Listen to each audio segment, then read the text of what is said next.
যে 14 আৰু 15 বেটছটোৰ সকলোকে চাকৰিৰ পৰা খেদি দিব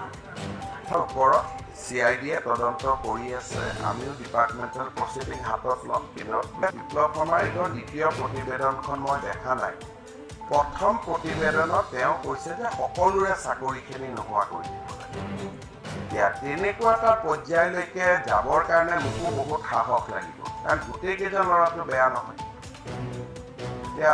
ৰাজনীতি কৰিলে একেবাৰে মানৱতাটো এৰিটো পেইন চলাব পৰা নাযায় তেখেতৰ প্ৰতিবেদনত কৈছে যে গোটেই বেটছটোৰ চাকৰিটো নোহোৱা কৰি এতিয়া মোৰে লগত কাম কোনোবা ল'ৰা JNUৰ পৰা পাছ কৰি আহিছে কোনোবা ল'ৰা দিল্লী ইউনিভাৰ্চিটিৰ পৰা পাছ কৰিছে ফাৰ্ষ্ট ক্লাছ ফাৰ্ষ্ট পাইছে ছেকেণ্ড পাইছে এতিয়া বেটছটোৰ চাকৰিটো মই কেনেকৈ নোহোৱা কৰিম গতিকে এতিয়া জাজসকলে কেতিয়াবা তেওঁলোকে আইন চায় তেওঁলোকে আইনৰ মতে সিদ্ধান্ত দিয়ে আৰু তেওঁলোকে জাজমেণ্টতে কয় যে মানৱীয়তাটো চোৱা আমাৰ কাম নহয় আমাৰ কামটো চোৱা হ'ল আইনৰ কাম তেওঁলোকে আইনৰ কাম কৰে কিন্তু মুখ্যমন্ত্ৰী এজনেতো আইন আৰু মানৱতা দুইটা চাব লাগিব সেইকাৰণে মই সাহস গোটাব চেষ্টা কৰি আছোঁ কোনোবা দিনাখন গোট খাই গ'লে পঠাই দিম এতিয়া কেইবাজনকো আৰু গোটেইবিলাকৰ মাজত ডিফাৰেঞ্চ আছে তেখেতে কৈছে গোটেইবিলাকক কৰি দিয়ে তেওঁ জনক কৰিব কোৱা নাই দ্বিতীয়খনত যদি কৈছে মই দ্বিতীয়খন দেখা নাই তেওঁ কৈছে গোটেই বেটছটো 2014 বেটছ নেকি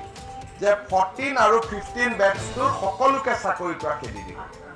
13 আৰু 14 তেওঁ দ্বিতীয়খনত কি লিখিছে মই চোৱা নাই মোৰ তালৈকে পুতাব হৈ অহা নাই তেওঁ কৈছে যে 13 আৰু 14ৰ গোটেই ল'ৰা ছোৱালীৰ বেটছটো নোহোৱা কৰি দিব লাগে আৰু তেওঁ কৈছে যে সুপ্ৰিম কোৰ্টে আগতে এনেকৈ বেটছটো নোহোৱা কৰি দিছে এতিয়া বেটছ এটা নোহোৱা কৰি দিলে ল'ৰা ছোৱালী হৈছে চাকৰি কৰি আছে কাৰ অভিশাপ কোনে মূৰত ল'ব কাৰণে সিদ্ধান্তটো চাই চিতি ল'ব লাগিব আৰু যদি কোৰ্টে কয় কেতিয়াবা নহয় যে মানিব লাগিব সেইকাৰণে আপোনালোকে ইছ্যুটো অলপমান চাই ল'ব যে সকলোতো বেয়া মানুহ নহয় বেটছটো গতিকে গোটেই বেটছটোক মই কেনেকৈ নোহোৱা কৰিম তেওঁ কৈছে উল্লেখ কৰি কৈছে যে এইকেইজনৰ নাম মই উল্লেখহে কৰিছোঁ কিন্তু বাকী গোটেইবিলাক এতিয়া 34ৰ এগেইনষ্টত আমি DP আৰম্ভ কৰিব দিছোঁ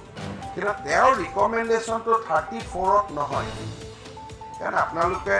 তেওঁৰ বস্তুখন চাই ল'ব পাৰিব তেওঁ 34ক খেদি দিয়ক শব্দটো তেওঁ ক'তোৱে লিখা এইটো আপোনালোকে নাজানে কাৰণে বিষয়টোৰ ওপৰত বেলেগ বেলেগ ধৰণে নিউজ হৈ থাকে তেওঁ ক'তো কোৱা নাই যে এই 34জনক খেদি দিয়ক তেওঁ কৈছে যে এইটো এপাচি শাকত এটা কি বুলি কয় জালুকৰ দৰে কিন্তু গোটেই বেটছটোকে খেদি দিয়ক সেইকাৰণে অসুবিধাটো তাতে হৈছে অকল 34জনৰ কথা লিখিলেতো এই 34জনৰ লগত মোৰ কি সম্পৰ্ক আছে একেদিনাই পঠাই দিম গোটেই বেটছটোৰ কথা লিখি দিলে তেনেকে 34জন কৰিলে 34জনে কোৰ্টত যাব ক'ব যে আগত গোটেই বেটছটোৰতো বাকী কেইজনৰ খেদক মানে ব্লাড মানুহে কি কয় এই ডিল মাঙে মোৰ প্ৰথম 13জন 34জন 20জন এনেকেতো মাঙি থাকিব না মানুহক আপুনি ক'ত সন্তুষ্ট কৰিব সেইকাৰণে আমি DP ড্ৰ কৰিছোঁ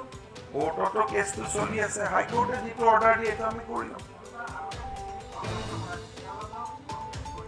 তেওঁলোকৰ কোৰ্ট কেছ হৈছে তেওঁলোকৰ কোৰ্ট কেছত আমি কৈছোঁ যে আমি সকলো কাৰণে একুৱেলি ব্যৱস্থা ল'ম 22 নৱেম্বৰত হাইকোৰ্টত কেছ আছে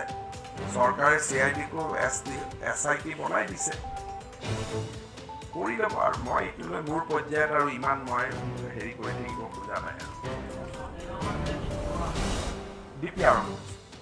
মানে মই অৰ্ডাৰ দিছোঁ DP